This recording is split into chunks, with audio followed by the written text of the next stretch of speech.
தொட்டு தொடரும் ஒரு பட்டு பாரம்பரியம். ராஜ்மஹால் சில்க்ஸ் மதுரை. நிகழ்விடத்திலிருந்து செய்தியாளர் திலகவதி இணைகிறார். திலகவதி, குறிப்பாக பல முதலீடுகள் என்பது அறிவிக்கப்பட்டிருக்கிறது இந்த ஆண்டு. அதிலும் வின்ஃபாஸ்ட் என்ற நிறுவனத்துடைய முதலீடு என்பது மிகப்பெரிய ஒரு விஷயமாக பார்க்கப்படுகிறது. இது இல்லாம வேறு என்னென்ன நிறுவனங்கள்லாம் முதலீடு பண்ணியிருக்கிறாங்க, நமக்கு எவ்வளவு வேலை வாய்ப்புகள் கிடைக்கும்? இந்த ஆண்டு உள்நாட்டு நிறுவனங்களுக்குமே அழைப்பு விடுக்கப்பட்டிருக்கிறது. அவர்களுடைய எதிர்பார்ப்பு பூர்த்தியாயிருக்கா?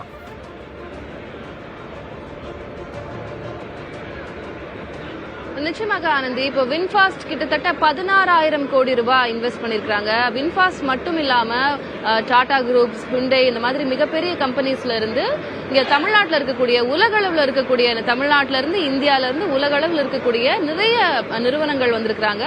இந்த முதலீட்டாளர் மாநாடு இதுக்கெல்லாம் ஒரு வாய்ப்பாக இருக்கிறது. முதலீடுகளை ஈர்ப்பதற்கான ஒரு வாய்ப்பு அமைஞ்சிருக்கு. இப்போ நம்ம கூட US based organisation Embedur சிஸ்டம்ஸ்னுடைய CEO அண்ட் ஃபவுண்டர் திரு ராஜேஷ் சுப்பிரமணியம் இணைந்திருக்கிறார். கிட்டத்தட்ட 500 கோடி ரூபாய்க்கான முதலீடுகளை அவர் தமிழ்நாட்டில் செய்யவிருக்கிறார். அதற்கான அறிவிப்பும் வெளியாக இருக்கிறது. அவர் இன்னைக்கு நம்ம கூட இருக்கிறார். அவரோட நம்ம பேசலாம். வணக்கம் திரு ராஜேஷ். 500 கோடி ரூபாய் தமிழ்நாட்டில் இன்வெஸ்ட் பண்றதுக்கா உங்களுடைய company embed UR systems invest பண்ண போறீங்க? என்னென்ன இடங்களை இன்வெஸ்ட் பண்ண போறீங்க? அதனுடைய இம்பாக்ட் என்னவாக இருக்கும்? எவ்வளவு பேருக்கான வேலை வாய்ப்பு, இல்ல பொருளாதாரத்தில் அது எந்த அளவுக்கு ஒரு இம்பாக்ட கொடுக்கும்? இப்போ நீங்க பாத்தீங்கன்னா எங்க கமிட்மெண்ட் 500 கோடி இந்த அடுத்த 5 வருஷத்துல இன்வெஸ்ட் பண்ணணும்னு ஒரு கமிட்மெண்ட். இன்னைக்கு நீங்க எல்லா எலக்ட்ரானிக் பொருட்களையும் நீங்க எடுத்துட்டீங்கன்னா எல்லாரும் கிளவுட பத்தி பேசுறாங்க, சாஸ பத்தி பேசுறாங்க. But artificial intelligence and machine learning edge டிவைசஸ்ல இருக்கு. எட்ஜ் டிவைஸ்னா நீங்க போடுற வாட்ச்ல இருக்கலாம், நீங்க போடுற கண்டினியூஸ் குளுக்கோஸ் மானிட்டரிங் சென்ஸ்லாம், அது எல்லாத்துக்கும் ஒரு சாஃப்ட்வேர் தேவைப்படுது. அந்த சாஃப்ட்வேர் ரொம்ப காம்ப்ளிகேட்டட் சாஃப்ட்வேர். அதுலயும் மிஷின் லேர்னிங், அட்வான்ஸ் கம்ப்யூட்டிங் எல்லாம் இருக்கு. அதுல தான் நாங்க ஸ்பெஷலைஸ் பண்றோம். அதுக்குண்டான சாஃப்ட்வேர் நாங்க கிரியேட் பண்றோம். சென்னையில அண்ட் தமிழ்நாட்டில் ஸ்பெஷலா இப்போ நம்ம மினிஸ்டர்ஸ் சொன்ன மாதிரி டேலண்ட் பூல் நிறைய இருக்கு. எஜுகேட்டட் இன்ஜினியர்ஸ் நிறைய பேர் இருக்காங்க. ஸோ இந்த மாதிரி ஒரு சிச்சுவேஷன்ல, இந்த மாதிரி ஒரு என்வாயன்மெண்ட்ல, இந்த டெக்னாலஜியில சென்னை, தமிழ்நாடு முதல்ல இருக்கணும் அப்படின்னு தான் எங்களோட குறிக்கோள். அதுக்கு வேண்டி இந்த இம்பாக்ட் கிரியேட் பண்ணா இதனால நிறைய வேலை வாய்ப்புகள் கிடைக்கும். கிட்டத்தட்ட 2000 பேருக்கு வேலை எம்ப்ளாய்மெண்ட் ஆப்பர்ச்சுனிட்டி கொடுக்கிற ஒரு கோல் எங்களுக்கு இருக்கு அடுத்த 5 வருஷத்துல. அதுதான் நாங்க கைடன்ஸ் கூட சைன் பண்ண போறோம். அதே மாதிரி இதுக்கு உண்டான அவுட்புட் என்ன வரும்னா ப்ராடக்ட் கன்சம்ஷன் இன்க்ரீஸ் ஆகும்.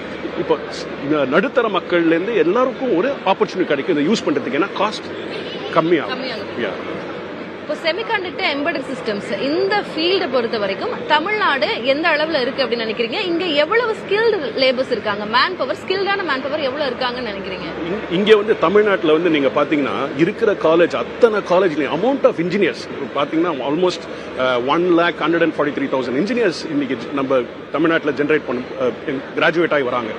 இவங்க எல்லாரும் எபிலிட்டி எம்பெடட் சிஸ்டம்ஸ் நிறைய ஃபோக்கஸ் காலேஜ்ல கிடைக்குது அவங்களுக்கு. ஆனா என்ன பண்றாங்க, வெளில வரும்போது நான் சாஸ் பண்ண போறேன், கிளவுட் சாஃப்ட்வேர் பண்ண போறேன் விட்டு போயிடுறாங்க.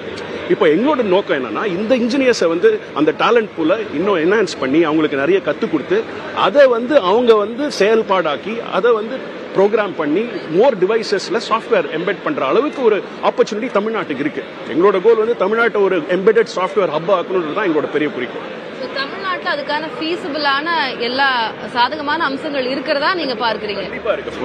Number 1 institutions, good engineers, great professors and good ecosystem to support. எல்லாரையும் சப்போர்ட் பண்றதுக்கு முன்னாடி ஈகோ சிஸ்டம் இன்ஃப்ராஸ்ட்ரக்சர் கவர்மெண்ட் கொடுத்திருக்காங்க. ஸோ இதெல்லாம் நமக்கு இந்த ஆப்பர்ச்சுனிட்டி இப்போ லாஸ்ட் 2-3 இயர்ஸா இன்னும் ஜாஸ்தியாவே போயிட்டு இருக்கு. அண்ட் இதை எக்ஸ்ப்ளாய்ட் பண்றது தான் எங்களோட குறிக்கோள். நீங்க ஒரு தமிழனா இருந்தாலும் உங்க கம்பெனிஸ் யூஎஸ் பேஸ்ட் கம்பெனி. 2004ல இருந்து இந்த கம்பெனி நீங்க ரன் பண்ணிட்டு இருக்கீங்க. இந்த மாதிரி உலக முதலீட்டாளர் மாநாடு 5 வருஷம் கழிச்சு நடக்குது.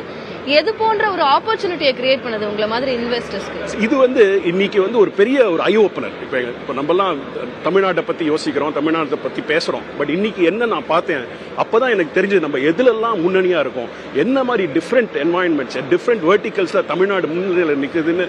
It was a very compelling visual, compelling understanding of all the different things that Tamil Nadu is doing.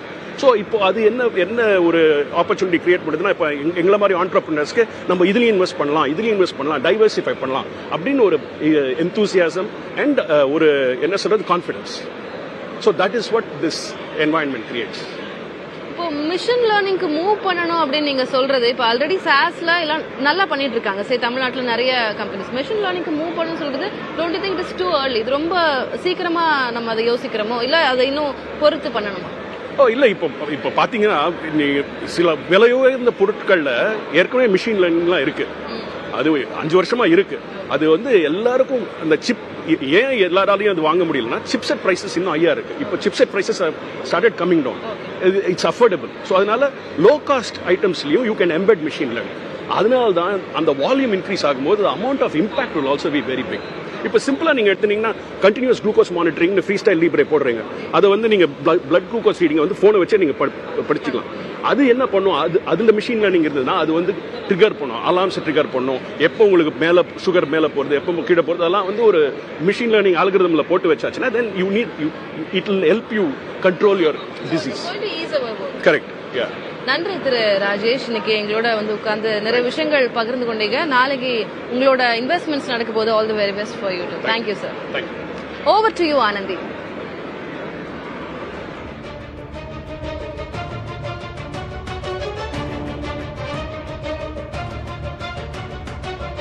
ஐந்து ஆண்டுகளுக்கு பிறகு உலக முதலீட்டாளர் மாநாடு நடந்திருக்கிறது. இதன் மூலமாக இன்வெஸ்டர்ஸ்க்கு அதிக புதிய புதிய வாய்ப்புகள் கிடைத்திருப்பதாக பேசியிருக்கிறார்கள். அதனை பார்த்தோம். இந்த உலக முதலீட்டாளர் மாநாட்டில் தமிழ்நாட்டிற்கு பல துறைகளிலிருந்து முதலீடு என்பது கிடைத்திருக்கிறது. தற்போது வரைக்கும் நாளைய தினமும் உலக முதலீட்டாளர் மாநாடு நடக்கிறது. பல நிறுவனங்கள் அங்கு நிகழ்விடத்தில் இருக்கிறாங்க. தொடர்ந்து தமிழ்நாடு முழுக்க பல்வேறு இடங்கள்ல முதலீடு செய்வதற்கான அந்த புரிந்துணர்வு ஒப்பந்தங்களோடு அங்க இருக்கிறாங்க. இன்னும் இந்த ஆண்டு எவ்வளவு புரிந்துணர்வு ஒப்பந்தங்கள் செய்ய போறாங்க அப்படின்ற கேள்வி இருக்கு. இந்த ஆண்டுடைய இலக்கு, இந்த உலக முதலீட்டாளர் மாநாட்டை பொறுத்த வரைக்கும் 5.5 லட்சம் கோடி ரூபாய் மதிப்பிலான முதலீடுகளை பெறும் வகையில் அதற்கான நடவடிக்கைகள் என்பது எடுக்கப்பட்டிருக்கிறது. தொட்டு தொடரும் ஒரு பட்டு பாரம்பரியம் ராஜ்மஹால் சில்க்ஸ் மதுரை.